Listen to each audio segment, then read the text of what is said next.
اب ہم اپنی جمعیت الشرفاء المسلمین کے ڈائریکٹر فضیلت الشیخ مولانا محمد جنید صاحب مکی حفظہ اللہ سے بصدر احترام گزارش کرتے ہیں کہ آپ آئیں اور اپنی صدارتی خطاب سے ہم سب کو محظوظ فرمائیں۔ السلام علیکم ورحمۃ اللہ وبرکاتہ۔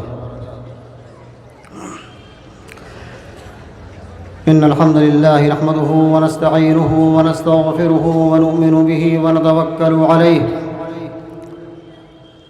ونعوذ باللہ من شرور انفسنا ومن سیئات اعمالنا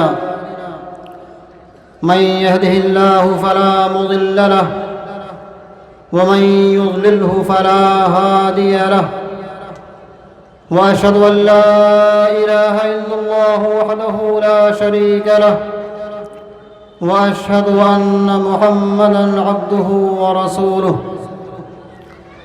أما بعد فإن خير الحديث كتاب الله وخير الهدي هدي محمد صلى الله عليه وسلم وشر الأمور محدثاتها وكل محدثة بدعة وكل بدعة ضلالة وكل ضلالة في النار۔ أعوذ بالله من الشيطان الرجيم، بسم الله الرحمن الرحيم۔ وسعت رحمتي كل شيء،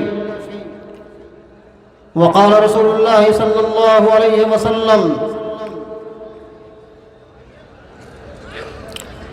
ارحموا من في الأرض يرحمكم من في السماء۔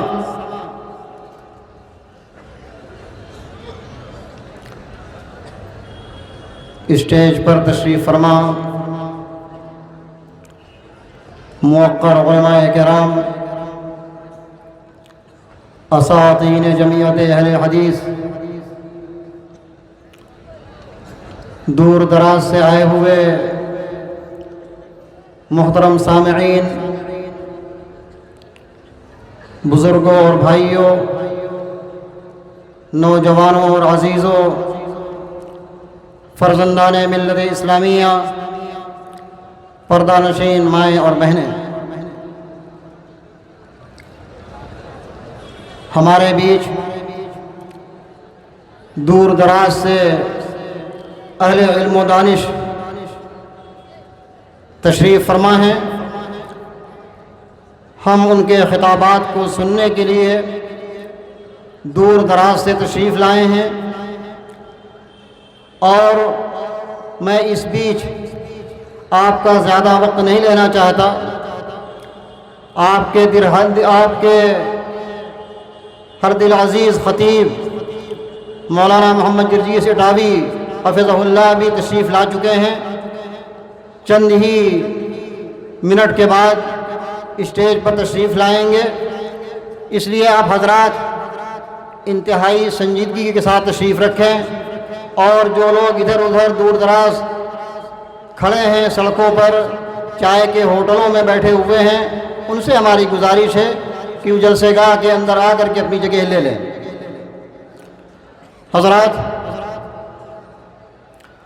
آج کی یہ کانفرنس، جس کے لیے منتظمین کانفرنس نے نہایت اچھا عنوان دین رحمت کانفرنس کا انتخاب کیا ہے، ہم انہیں مبارکباد پیش کرتے ہیں، اور اللہ رب العالمین کے شکریہ کے بعد اس کانفرنس کے کنوینر عزیزم مولانا عبداللہ سعود عثمانی اور ان کے رفقاء کرام کو مبارکباد پیش کرتے ہیں، جنہوں نے انتھک کوشش اور محنت سے اور جد و جہد سے اس کانفرنس کو منعقد کیا ہے۔ اللہ رب العالمین ان کی کوششوں کو اور قربانیوں کو قبول فرمائے۔ حضرات، مجھے انتہائی خوشی ہو رہی ہے کہ آج اس اسٹیج پر جمعیت اہل حدیث کے اہم نمائندے اور اہم علماء کرام اور ذمہ داران یہاں تشریف رکھتے ہیں۔ مجھے اس موقع پر اللہ کے پیارے نبی محمد رسول اللہ صلی اللہ علیہ وسلم کی ایک تاریخی بات اور تاریخی جملہ یاد آتا ہے۔ ایک مرتبہ چند بڑے جیالے صحابہ کرام نے اسلام قبول کیا ایک ہی دن، حضرت عمر بن العاص، حضرت عثمان ابن طلحہ اور حضرت خالد ابن ولید۔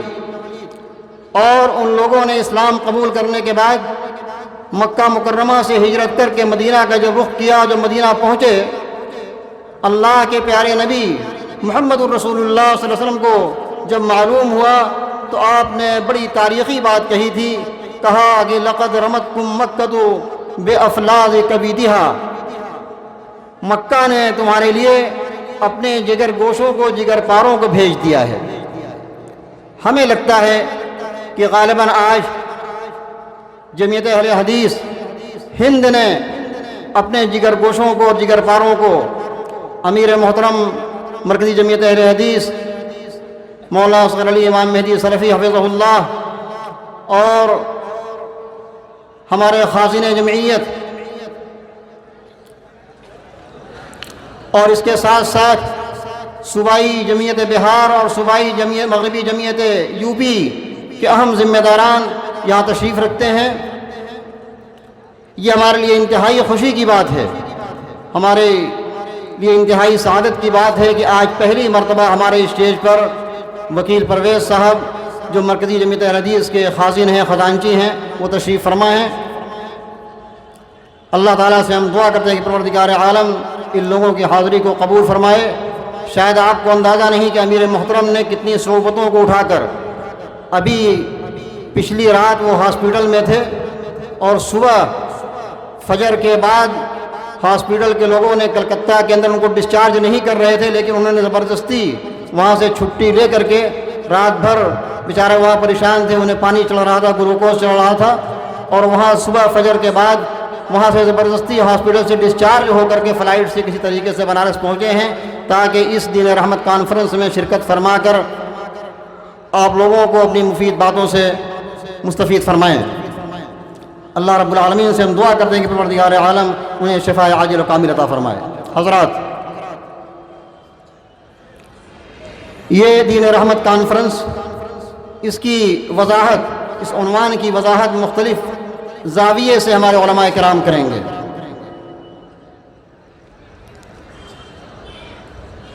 میں صرف اشارتاً کچھ بات کرنا چاہتا ہوں۔ ایک تو یہ کہ یہ اسلام، یہ دین جس کے بارے میں مختلف قسم سے لوگوں کو شکوک و شبہات میں ڈالا جاتا ہے، یہ دین اللہ رب العالمین اس دین کو نازل کرنے والا ہے۔ اس نے اپنے بارے میں یہ کہا کہ وَرَحْمَتِي وَسِعَتْ كُلَّ شَيْءٍ، میری رحمت دنیا کی ہر چیز کو محیط ہے، ہر چیز کو شامل ہے۔ کوئی چیز ایسی نہیں جو اللہ رب العالمین کی رحمت سے دور ہو۔ یہ دین جس کا رب العالمین اس کی صفت ہی رحمان اور رحیم بتائی گئی ہے۔ قرآن مجید کی 114 صورتوں میں سے 113 صورتوں کو جب آپ پڑھنا شروع کریں گے تو سب سے پہلے بسم اللہ سے شروع کریں گے، اور اس بسم اللہ کے اندر بسم اللہ الرحمن الرحیم اور رحمان اور رحیم کا نام آتا ہے، جو رحمت کے صفت مبالغہ پر شامل ہوتی ہے۔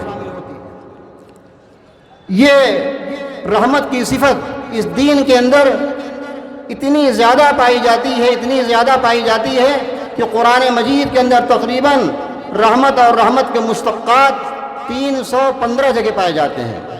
جتنی تفصیل کے ساتھ رحمت کی صفت کو اللہ رب العالمین نے مختلف زاویے سے اور مختلف پیمانے سے بیان کیا ہے، کسی اور صفت کو بیان نہیں کیا۔ یہ دین تو وہ دین ہے جس کا رسول جب اس دنیا میں تشریف لاتا ہے تو اللہ رب العالمین اس کو یہ ٹائٹل دیتے ہیں کہ وَمَا أَرْسَلْنَاكَ إِلَّا رَحْمَةً لِلْعَالَمِينَ، ہم نے آپ کو سارے جہان کے لیے رحمت بنا کر کے بھیجا ہے۔ میرے بھائیوں، اسلام کی رحمت آپ اس کو ہر چیز میں آپ دیکھیں گے، ہر چیز پائیں گے۔ اسلام نے ہم کو یہ سکھایا ہے کہ جب آپ کے والدین بڑے ہو جائیں، بوڑھے ہو جائیں، تو آپ ان کے ساتھ رحمت کا سلوک کیجیے۔ وَاخْفِضْ لَهُمَا جَنَاحَ الذُّلِّ مِنَ الرَّحْمَةِ وَقُلْ رَبِّ ارْحَمْهُمَا كَمَا رَبَّيَانِي صَغِيرًا۔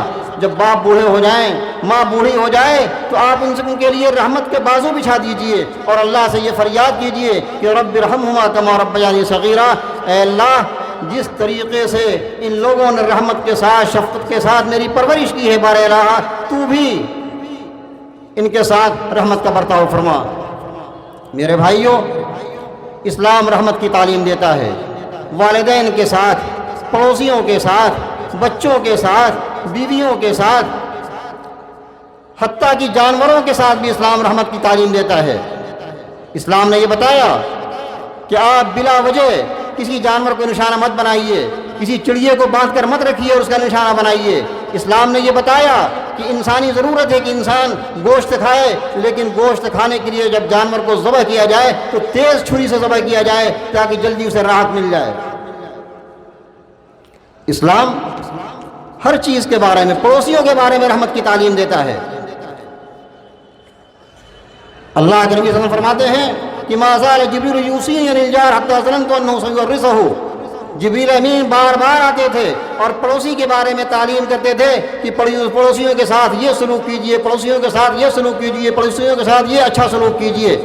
میں سمجھنے لگا کہ شاید میراث کے اندر بھی، پراپرٹی کے اندر بھی پڑوسی کو مالک بنا دیا جائے گا۔ اسلام نے یہ نہیں کہا کہ پڑوسی وہ کون ہے، وہ اسلام کا ماننے والا ہے، مسلمان ہے یا مسلمان نہیں ہے، کسی بھی مذہب اور کسی بھی مسلک کا ماننے والا اگر پڑوسی آپ کے بغل میں بستا ہے تو اس کا آپ کے اوپر بڑا حق ہے، آپ اس کے ساتھ رحمت اور شفقت کے ساتھ برتاؤ کیجیے۔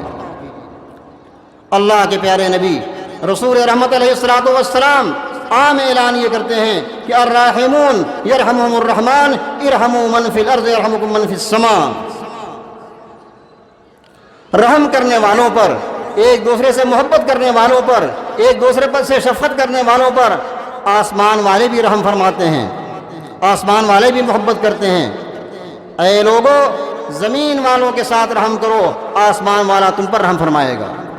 اس میں کوئی قید نہیں ہے کہ آپ زمین والوں میں کون سے لوگ ہیں، زمین والوں میں انسان بھی ہیں، زمین والوں میں جاندار بھی ہیں، زمین والوں میں حیوان بھی ہیں، زمین والوں میں چرند بھی ہیں، پرند بھی ہیں، چڑیے بھی ہیں، اور انسان کے مختلف طبقے ہیں، وہ مسلمان ہوں، وہ غیر مسلم ہوں، وہ آپ کی رحمت کے مستحق ہیں۔ آپ ان کے ساتھ رحمت اور محبت کے ساتھ برتاؤ کیجئے۔ جب آپ ان کے ساتھ رحمت کے ساتھ برتاؤ کریں گے، یرحمکم من فی السماء، تو آسمان والا، وہ رحیم، وہ رحمان جس کی صفت ہے، وہ آپ پر رحمت کی بارش نازل فرمائے گا۔ میرے بھائیوں، یتیم کے ساتھ، بیواؤں کے ساتھ، یتیم کے بارے میں کہا گیا، مجھے وہ حدیث یاد آتی ہے، اللہ کے پیارے نبی محمد الرسول اللہ صلی اللہ علیہ وسلم ارشاد فرماتے ہیں کہ کل للیتیم کالاب الرحیم۔ اے لوگو، تمہارے پڑوس میں، تمہارے محلے میں، تمہاری بستی میں اگر یتیم بستے ہیں تو ان کے ساتھ ایسا سلوک کرو جیسے ایک محبت کرنے والا، شفقت کرنے والا باپ اپنے بیٹے سے سلوک کرتا ہے، اس طریقے سے تم اسے اپنا بیٹا سمجھو اور اس کے ساتھ شفقت سے برتاؤ کرو۔ دنیا کی کوئی ایسی چیز نہیں جس کے بارے میں اسلام نے رحمت کی تعلیم نہ دی ہو، اسلام نے محبت کی تعلیم نہ دی ہو، اسلام نے شفقت کی تعلیم نہ دی ہو۔ اسلام محبت کا پیغام دیتا ہے۔ آج اس اسٹیج کی ذمہ داری یہ ہے کہ یہاں سے جو بات بھی پھیلائی جائے وہ کتاب اور سنت کی روشنی میں پھیلائی جائے، جو باتیں بھی بیان کی جائیں وہ دلائل کی روشنی میں بیان کی جائیں۔ ہمارے ذمہ دار علماء کرام موجود ہیں۔ آج مجھے بہت افسوس ہوتا ہے کہ آج اس طرح کے دینی اسٹیج، دینی جلسے، وہاں اس طرح کی باتیں کی جاتی ہیں، بے سر پیر کی باتیں، قصے، کہانیاں، اور ایک دوسرے پر الزام تراشی، ایک دوسرے کے بارے میں کفریہ جملے اور اس طرح کی باتیں کی جاتی ہیں۔ میرے بھائیوں، آج وقت کی ضرورت یہ ہے کہ ہم لوگ محبت کے پیغام کو عام کریں۔ ان کا جو کام ہے وہ اہل سیاست جانیں، ان کا جو کام ہے وہ اہل سیاست جانیں۔ میرا پیغام محبت ہے، جہاں تک پہنچے ہمیں محبت کی بات کرنی چاہیے۔ اسلام کا جو پیغام محبت کا پیغام ہے اس کو عام کرنا چاہیے۔ آج اس طرح کے اسٹیج پر آ کر کے لوگ بے سر پیر کی قصے کہانیاں سنایا کرتے ہیں۔ مجھے مظفر وارثی کا وہ شعر یاد آتا ہے کہ شعبدہ گر بھی پہنتے ہیں خطیبوں کا لباس، شعبدہ گر بھی پہنتے ہیں خطیبوں کا لباس، بولتا جہل ہے بدنام خرد ہوتی ہے۔ شعبدہ گر بھی پہنتے ہیں خطیبوں کا لباس۔ آپ اس پس منظر کو یہاں بھی دیکھیے، مساجد کے ممبر کو بھی دیکھیے، اور آج کے زمانے میں ڈیبٹ میں آنے والے بہت سارے لوگ جو اپنی معافی ضمیر کو، صحیح باتوں کو صحیح طور سے بیان نہیں کر سکتے ہیں اور اس طرح سے ایک غلط میسج جاتا ہے، انہیں بھی سوچنا چاہیے۔ اس پس منظر میں آپ اس شعر کو سنیے گا کہ شعبدہ گر بھی پہنتے ہیں خطیبوں کا لباس، بولتا جہل ہے بدنام خرد ہوتی ہے، اور کچھ نہ کہنے سے بھی چھن جاتا ہے اعجاز سخن۔ ہمیں نمائندگی کرنی چاہیے، ہماری نمائندگی صحیح رخ پر ہونا چاہیے، ہمیں صحیح پیغام دینا چاہیے۔ کچھ نہ کہنے سے بھی چھن جاتا ہے اعجاز سخن، ظلم سہنے سے بھی ظالم کی مدد ہوتی ہے۔ ہمارے امیر محترم موجود ہیں، میں صرف ایک بات ان کے گوشے گزار کر کے بات ختم کرنا چاہوں گا۔ ابھی 4-5 مہینے پہلے جمعیت الشبان المسلمین نے ایک سیمینار منعقد کیا تھا، انٹرنیشنل سیمینار، جس میں ہندوستان اور بیرون ہند کے بعد اسکالر شریک ہوئے تھے، جس کا ٹائٹل تھا کہ اصلاح معاشرہ میں مساجد اور ائمہ کا کردار۔ اصلاح معاشرہ میں مساجد اور ائمہ کا کردار، ائمہ کون سا رول ادا کر سکتے ہیں معاشرے کو بنانے میں، معاشرے کو سنوارنے میں۔ اس وقت اس سیمینار میں ایک بات یہ آئی تھی کہ یہ وقت کا بہت بڑا المیہ یہ ہے کہ مساجد کے ممبر پر بھی جمعہ کے دن بعض ایسے خطبہ ہیں جنہیں دین کے بارے میں کوئی جانکاری نہیں ہوتی ہے، وہ رسمی طریقے سے بعض باتیں آ کر کے کہہ کے چلے جاتے ہیں یا کتابوں کو پڑھ کے چلے جاتے ہیں۔ آج الحمدللہ علم کا زمانہ ہے، آگہی کا زمانہ ہے، معرفت کا زمانہ ہے۔ مجھے ہر محلے میں، ہر بستی میں پڑھے لکھے لوگ نظر آتے ہیں۔ ضرورت اس بات کی ہے کہ مرکزی جمعیت اہل حدیث ہند اس بات کی طرف کاش توجہ کرتی، کوئی ایسا منشور جاری ہوتا کہ جس بستی میں پڑھے لکھے علماء کرام سند یافتہ موجود ہیں، اس بستی میں تو کم از کم مساجد کے ممبر پر سے بے پڑھے لکھے لوگ، جن کے پاس علم کی آگہی نہ ہو، جن کے پاس دین کی جانکاری نہ ہو، وہ لوگ مساجد کے ممبر پر سے جمعہ کا خطبہ دیں، یہ بہت بڑا المیہ ہے۔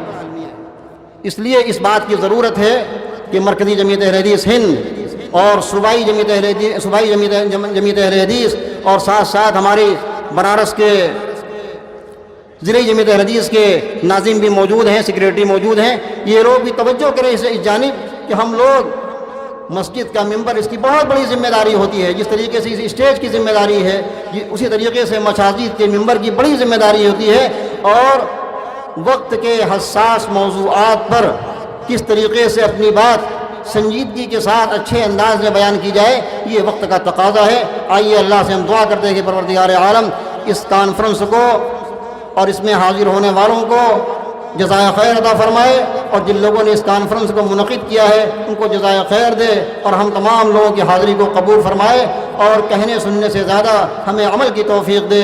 آمین۔ اقول قولی ھذا واستغفر اللہ لی ولکم ولسائر المسلمین من کل ذنب فاستغفروہ انہ هو الغفور الرحیم۔ والسلام علیکم ورحمۃ اللہ وبرکاتہ۔